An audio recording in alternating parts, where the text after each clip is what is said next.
So in breathing and respiration, next we will see about earthworm. So in earthworm use moist cuticle for the process of respiration. And what are these cuticles? This cuticle, it is a delicate membrane of fibril. ये क्या है? तो एक delicate membrane of fibril है. It is a delicate membrane of fibril that is present on surface or body wall of earthworm. ये earthworm का diagram है. तो इसके बॉडी वॉल के ऊपर स्मॉल स्मॉल क्यूटिकल्स प्रेजेंट होते हैं. They are made up of delicate membrane of fibril. It is a delicate membrane of fibril along with mucus that cover the skin of worm. तो along with mucus that cover the skin of earthworm. This is ये इसका cut section है.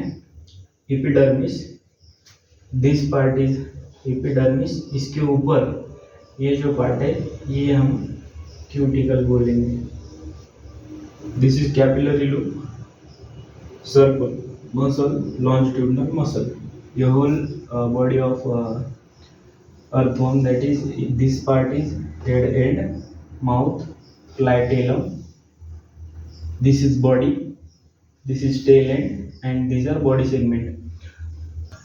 Aquatic arthropods. इसके बारे में NCERT में कुछ ज़्यादा नहीं दिया है. एक सिंपल एक लाइन दिया है. Gills are special vascularized structure that are used for respiration in aquatic arthropod and mollusk. लेकिन आर्थ्रोपोड ये दो टाइप के, जिसमें फर्स्ट है aerial and second is aquatic. So respiration कैसे होता है? तो respiration exchange of gases between environment and their body surface और their body. Exchange of gases between their body and environment. तो ये दो टाइप के एरियल और एक्वेटिक. तो एरियल मीन्स टेरेस्ट्रियल, जो टेरेस्ट्रियल आर्थ्रोपोड्स है उनमें एक्सचेंज ऑफ गैसेस होता है ट्रेकियल सिस्टम से, बुक लंग्स से और सिंपल लंग्स से.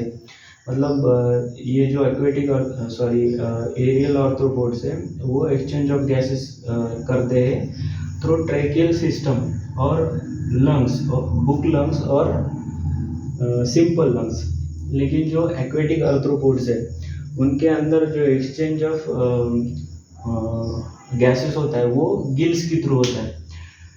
Utilisation of oxygen dissolve in water by gills, book gills, blood gills और tracheal gills means these are present in water. So they take oxygen from their surrounding through gills. And the location of that gills is in gill chamber. These are and gills, book gills, blood gills or tracheal gills. This is one of the diagram of aquatic arthropod. These are gills, structure of gills, tracheal gills, and if we enlarge this will we see like this.